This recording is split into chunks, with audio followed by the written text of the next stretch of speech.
Hi friends, Horanadu Annapoorneshwari ಜಾತ್ರೆ ನೋಡೋಕ್ಕೋಸ್ಕರ ಈ traditional ಲುಕ್ಕಲ್ಲಿ ರೆಡಿಯಾಗಿದ್ದೀನಿ.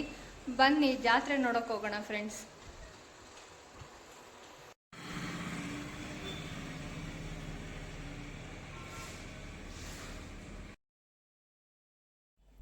ಜಾತ್ರೆ ನೋಡೋಕ್ಕೋಸ್ಕರ ಎಷ್ಟೊಂದು ವೆಹಿಕಲ್ ಬಂದಿದೆ ಅಂತ ನೋಡ್ಬೋದು ಫ್ರೆಂಡ್ಸ್. ಈಗ ದೇವಸ್ಥಾನದ ಕಡೆ ಹೊರಟಿದ್ದೀವಿ ನಾವು.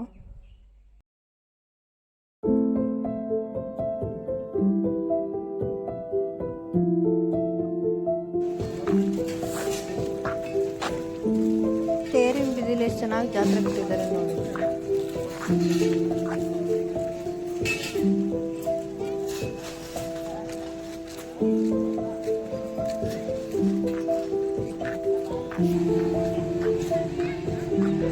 ಜಾತ್ರೆ ಅಂದಮೇಲೆ ಬಳೆ ಅಂಗಡಿಗಳಿಂದನೇ ಫುಲ್ಫಿಲ್ ಆಗೋದೇ ಇಲ್ಲ.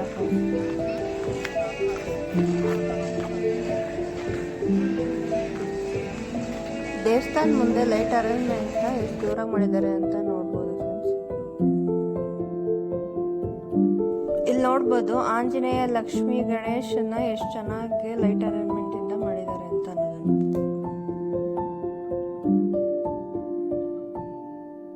ಮುಂದೆ ಇರೋ ಕಲ್ಯಾಣಿ ಇದು ಲೈಟಿಂಗ್ ನೋಡಿ ಎಷ್ಟು ಚೆನ್ನಾಗಿ ಕಾಣಿಸ್ತಾ. ಬನ್ನಿ ದೇವಸ್ಥಾನದ ಒಳಗಡೆ ಹೋಗೋಣ.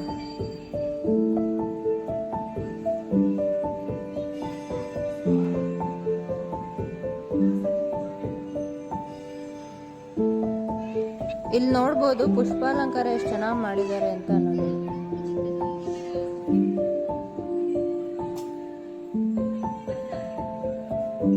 ಈ ದೇವಸ್ಥಾನಕ್ಕೆ ಪುಷ್ಪಾಲಂಕಾರ ನೋಡಕ್ಕೆ ಬರಬೇಕು ಫ್ರೆಂಡ್ಸ್, ಅಷ್ಟು ಚೆನ್ನಾಗಿ ಅಲಂಕಾರ ಮಾಡಿರ್ತಾರೆ. ಈ ತಾಯಿ ವಿಗ್ರಹನ ಇದೇ ಹೂವಿನ ಡಿಸೈನ್ ಅಲ್ಲೇ ಅಲಂಕಾರ ಮಾಡಿದ್ರು ಫ್ರೆಂಡ್ಸ್, ತುಂಬಾ ಚೆನ್ನಾಗಿ ಕಾಣಿಸ್ತಾ ಇತ್ತು. ಈ ದೇವಸ್ಥಾನದಲ್ಲಿ ವೀಣಾ ಗೋಷ್ಠಿನೂ ಮಾಡಿಸಿದ್ದಾರೆ, ಬನ್ನಿ ನೋಡೋಣ.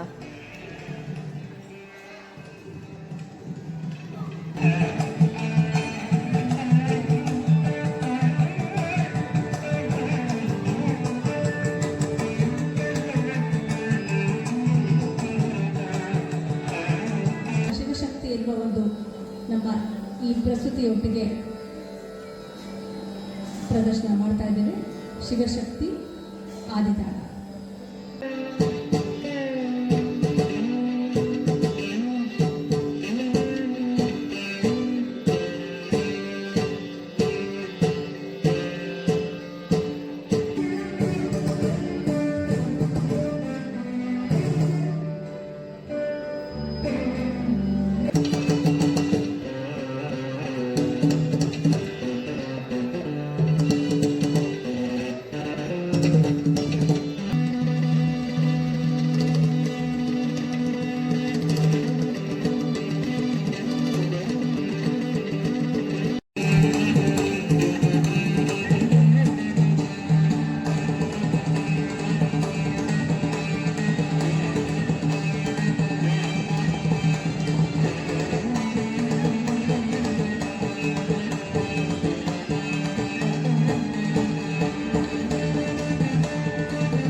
ಇದು ಹೊರಗಡೆ ಮೆರ್ಸೋ ದೇವರು ಫ್ರೆಂಡ್ಸ್.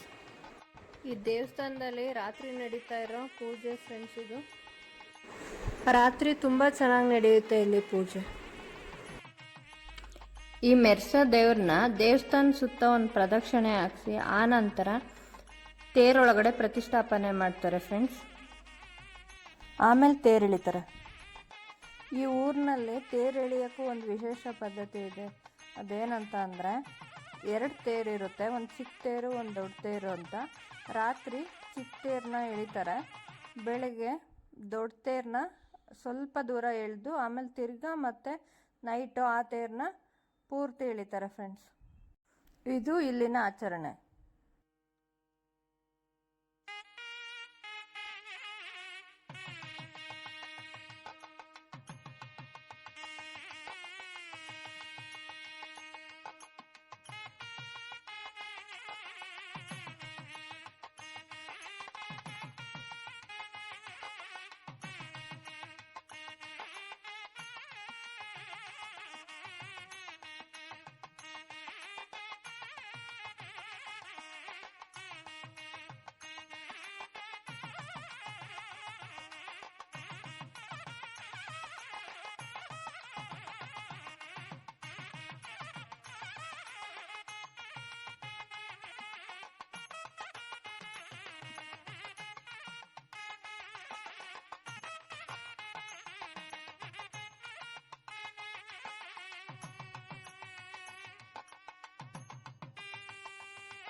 ತೇರೆಳೆಯೋದೆಲ್ಲ ನೋಡಿಕೊಂಡು ಊಟದ ಹಾಲ್ಗೆ ಹೋಗ್ತೀವಿ ಊಟ ಮಾಡೋಕ್ಕೆ ಅಂತ. ಪ್ರತಿ ವರ್ಷವೂ ಜಾತ್ರೆಗೆ ಬರಲಿಲ್ಲ ಅಂತ ಅಂದ್ರೂ ಪ್ರತಿ ವರ್ಷ ತಪ್ಪದೆ ದೇವಸ್ಥಾನಕ್ಕೆ ಬಂದು ಹೋಗ್ತೀವಿ ಫ್ರೆಂಡ್ಸ್. ಪ್ರತಿ ವರ್ಷವೂ ಒಂದೊಂದು ಚೇಂಜಸ್ ಇರುತ್ತೆ. ನೆಲ ಮೇಲೆ ಕುತ್ಕೊಂಡು ಊಟ ಮಾಡ್ತೀವಿ. ಇವಾಗ ಟೇಬಲ್ ಹಾಕ್ತಿದ್ದಾರೆ.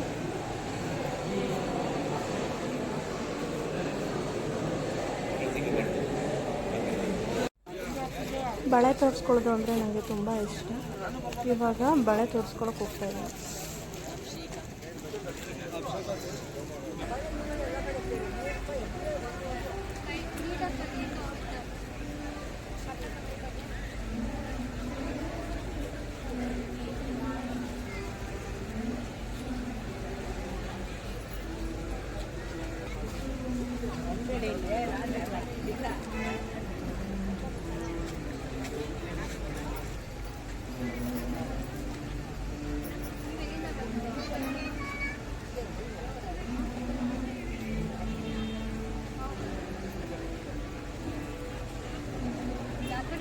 ಎಲ್ಲ ಬೇರೆ ಕಡೆ ಹೋಗ್ತೀವಲ್ಲ.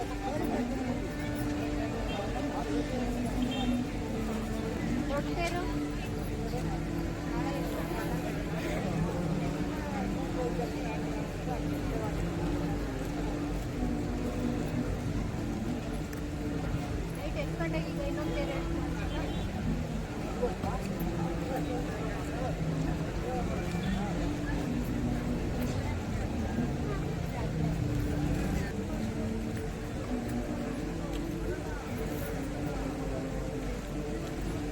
ಬಳೆ ತೊಡ್ಸ್ಕೊಂಡ್ಮೇಲೆ ಬಳೆ ತೊಡ್ಸಿರೋ ಕೈನ ಸಣ್ಣ ಮಾಡ್ಕೊಳ್ಳೋದು ಇಲ್ಲಿಂದ ಬಂದಿರೋ ಆಚರಣೆ.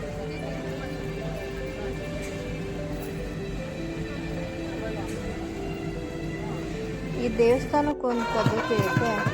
ರೈತರು ಬೆಳೆದಿರೋ ಬೆಳೆಲಿ ಸ್ವಲ್ಪ ಇವತ್ತೊಂದು ದಿನ ದೇವಸ್ಥಾನಕ್ಕೆ ತಗೊಂಡೋಗಿ ಕೊಡ್ತಾರೆ. ಈ ರೀತಿಯಾಗಿ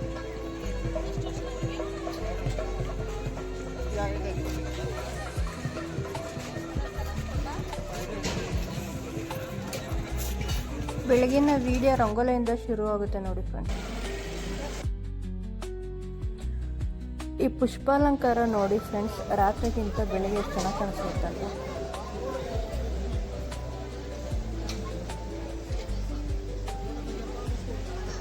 ರಾತ್ರಿ ರೂಮಲ್ಲಿ ಉಳ್ಕೊಂಡು ಬೆಳಗ್ಗೆ ಸ್ನಾನ ಮಾಡ್ಕೊಂಡು ರೆಡಿಯಾಗಿ ಬರ್ತೀವಿ ಫ್ರೆಂಡ್ಸ್. ಈ ರೀತಿಯಾಗಿ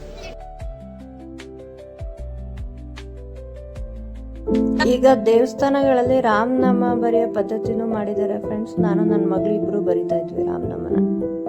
ಟೈಮ್ ಈಗ 12:30 ಆಗೈತೆ. ದೇವ್ರನ್ನ ತೇರೊಳಗಡೆ ಪ್ರತಿಷ್ಠಾಪನೆ ಮಾಡಕ್ ತಗೋತಾರೆ.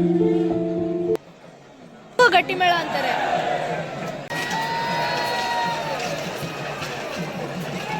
ನಮ್ಮ ಕಡೆಲೆಲ್ಲ ತೇರು ಹೋಗ್ಬೇಕಿದ್ರೆ ಜವನ ಹೊಡಿತಾರೆ. ಇಲ್ಲಿ ದೇವ್ರನ್ನ ಪ್ರತಿಷ್ಠಾಪನೆ ಮಾಡಬೇಕಿದ್ರೆ ಜವನ ಹೊಡಿತಾರೆ ಫ್ರೆಂಡ್ಸ್.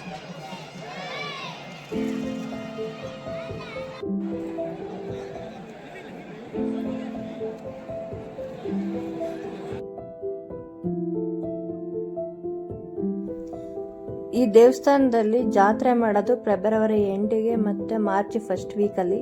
ನಾವು ಯಾವಾಗಲೂ ಕ್ಯಾಲೆಂಡ್ರು ನೋಡ್ಕೊಂಡು ಬರ್ತೀವಿ. ನೀವೇನಾದರೂ ಈ ಜಾತ್ರೆಗೆ ಬರಬೇಕು ಅನಿಸಿದ್ರೆ ಮೈಸೂರಿಂದ ಬರೋರಿಗೆ 240 ಕಿಲೋಮೀಟರ್ ಆಗುತ್ತೆ, ಬೆಂಗಳೂರಿಂದ ಬರೋರಿಗೆ 400 ಕಿಲೋಮೀಟರ್ ಆಗುತ್ತೆ. ಮತ್ತು ಟ್ರೈನ್ ಅವೈಲೇಬಲ್ ಇರೋದಿಲ್ಲ ಈ ಊರಿಗೆ. ನೋಡ್ಬೋದು ಫ್ರೆಂಡ್ಸ್, ತೇರನ್ನ ಈಗ ಸ್ವಲ್ಪ ದೂರ ಮಾತ್ರ ಎಳಿತಾರೆ, ರಾತ್ರಿ ಫುಲ್ಲು ಎಳಿತಾರೆ ಫ್ರೆಂಡ್ಸ್.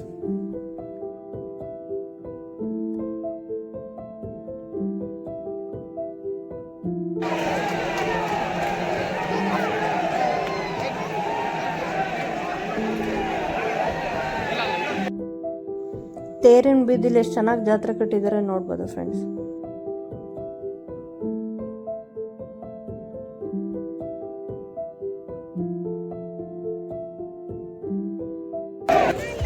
ಈ ವಿಡಿಯೋನ ಇಲ್ಲಿಗೆ ಎಂಡ್ ಮಾಡ್ತಾ ಇದ್ದೀನಿ ಫ್ರೆಂಡ್ಸ್. ನಿಮ್ಗೆ ಈ ವಿಡಿಯೋ ಇಷ್ಟ ಆಗಿದ್ರೆ ಒಂದು ಲೈಕ್ ಕೊಡಿ, ಕಾಮೆಂಟ್ ಹಾಕಿ, ಶೇರ್ ಮಾಡಿ, ಸಬ್ಸ್ಕ್ರೈಬ್ ಮಾಡ್ಕೊಳ್ಳೋದು ಮರಿಬೇಡಿ ಫ್ರೆಂಡ್ಸ್.